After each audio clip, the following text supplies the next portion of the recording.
ಕಾಂಗ್ರೆಸ್ನಲ್ಲಿ ಇನ್ನೂ ಕೂಡ ನೋಡಿ ದಗದಗಿಸ್ತಾ ಇದೆ ಕುರ್ಚಿಯ ಕಚ್ಚಾಟಗಳು. ನವೆಂಬರ್ ಡಿಸೆಂಬರ್ ಆಯಿತು, ಇದೀಗ ಜನವರಿ. ರಾಜ್ಯ ಕಾಂಗ್ರೆಸ್ನಲ್ಲಿ ಸಂಕ್ರಾಂತಿ ಫಿಕ್ಸ್ ಆಗಿದ್ರೆ ಸಂಕ್ರಾಂತಿಗಾದ್ರೂ ಹೋಗ್ಲಿ ಫಿಕ್ಸ್ ಮಾಡ್ಕೊಳ್ತಾರ ಇವರು. ಆಯಿತು, ಸೆಪ್ಟೆಂಬರು, ಅಕ್ಟೋಬರು, ನವೆಂಬರು, ಡಿಸೆಂಬರು ಎಲ್ಲ ತಿಂಗಳುಗಳನ್ನು ನೋಡಿದಾಯಿತು. ಈಗ ಹೋಗ್ಲಿ ಜನವರಿಗಾಗುತ್ತಾ? ರಾಜ್ಯ ಕಾಂಗ್ರೆಸ್ನಲ್ಲಿ ಸಂಕ್ರಾಂತಿಗೆ ಫಿಕ್ಸ್ ಆಗಿಬಿಡುತ್ತಾ? ಹಾಗಿದ್ರೆ ನಾಯಕತ್ವ ಬದಲಾವಣೆ ದೆಹಲಿಯ ಅಂಗಳಕ್ಕೆ ಮತ್ತೆ ಪಟ್ಟದ ಫೈಟ್ ಶಿಫ್ಟ್ ಆಗಿದೆ ನೋಡಿ.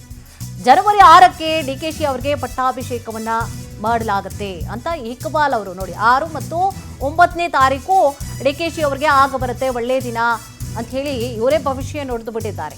6ನೇ ತಾರೀಕು ಪಟ್ಟಾಭಿಷೇಕ ಆಗುತ್ತೆ ಅಂತ ಹೇಳಿ ಇಕ್ಬಾಲ್ ಬಾಂಬ್ ಸಿಡಿಸಿದ್ರು. ಶಾಸಕ KM ಉದಯ್ ಕೂಡ ಡಿಕೆ ಪರವಾಗಿ ಬ್ಯಾಟ್ ಅನ್ನ ಕೂಡ ಬೇಯಿಸಿದ್ದಾರೆ.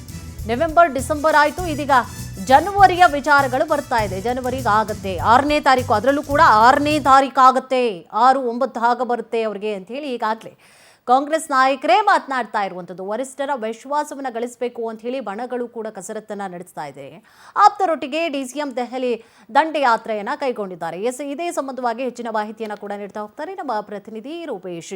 ರೂಪೇಶ್, ಯಾಕೋ ಈ ಕುರ್ಚಿ ಕಿತ್ತಾಟ ಇದೆಯಲ್ಲ, ಡಿಸೆಂಬರ್ ಬಂದ್ರೂ ಕೂಡ ಅದು ಮುಕ್ತಾಯ ಆಗಿಲ್ಲ, ಈಗ ಜನವರಿಗೆ ಅದು ಶಿಫ್ಟ್ ಆಗಿರುವಂಥದ್ದು.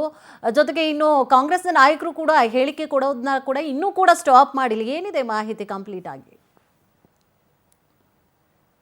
ರಾಜ್ಯದಲ್ಲಿ ಕುರ್ಚಿ ಸಂಬಂಧಪಟ್ಟಂತೆ ಒಂದಿಷ್ಟು ಕಾದಾಟಗಳಾಗ್ತಾ ಇದೆಯಲ್ಲ, ಇದು ಕಡಿಮೆ ಆಗಬೇಕಿತ್ತು. ಯಾಕಂದ್ರೆ ಸಾಕಷ್ಟು ಬ್ರೇಕ್ಫಾಸ್ಟ್ ಮೀಟಿಂಗ್ ಆಗಿದೆ, ಡಿನ್ನರ್ ಮೀಟಿಂಗ್ ಆಗಿದೆ. ಆದ್ರೆ ಮತ್ತೆ ಪುನಃ ಈ ಒಂದು ಸಭೆಗಳಾಗೋದ್ರ ಮೂಲಕ, ಅದೇ ರೀತಿಯಾಗಿ ಆಪ್ತರು ಮಾತಾಡೋದ್ರ ಮೂಲಕವಾಗಿ ಹೆಚ್ಚೆಚ್ಚು ಪ್ರಮಾಣದಲ್ಲಿ ಈ ಒಂದು ಚರ್ಚೆಗಳಿಗೆ ಹೆಚ್ಚೆಚ್ಚು ಪುಷ್ಟಿ ಸಿಗ್ತಾ ಇದೆ.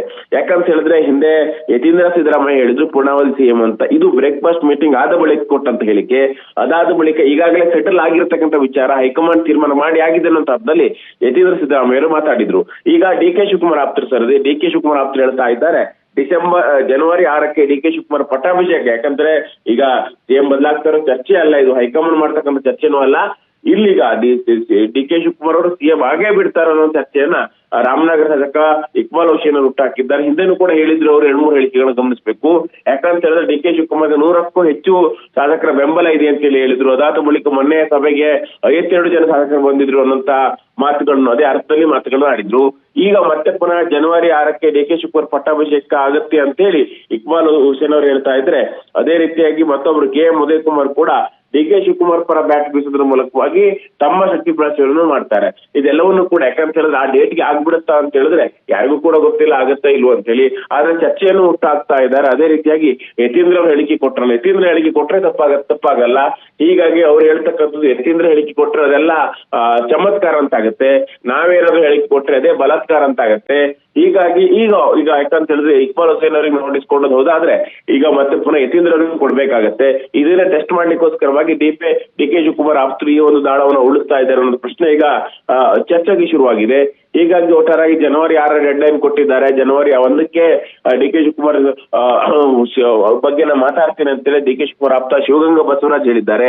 ಇದೀಗ ಇಕ್ಬಾಲ್ ಹುಸೇನ್ ಅವರು ಜನವರಿ 6ರ ಡೆಡ್ ಲೈನ್ ಕೊಟ್ಟಿದ್ದಾರೆ. ಈ ಎಲ್ಲ ಡೆಡ್ ಲೈನ್ ವರ್ಕೌಟ್ ಆಗುತ್ತಾ ಅಂತ ಹೇಳಿ ನೋಡ್ಬೇಕಾಗತ್ತೆ. ಒಟ್ಟಾರಾಗಿ ಇವತ್ತೀಗ ದೆಹಲಿಯಲ್ಲಿ DK ಶಿವಕುಮಾರ್ ಆಪ್ತ ಶಕ್ತಿ ಪ್ರದರ್ಶನ ಮಾಡ್ತಾ ಇದ್ದಾರೆ ವೋಟ್ ಚೋರಿ ಅಭಿಯಾನದ ಮೂಲಕ. ಇಲ್ಲೇನಾದ್ರೂ ಮಾತುಕತೆಗೆ ಅವಕಾಶ ಸಿಕ್ಕಿ ಹೈಕಮಾಂಡ್ ಹತ್ತು ಅನ್ನೋದನ್ನ ನೋಡ್ಬೇಕಾಗುತ್ತೆ. Thank you.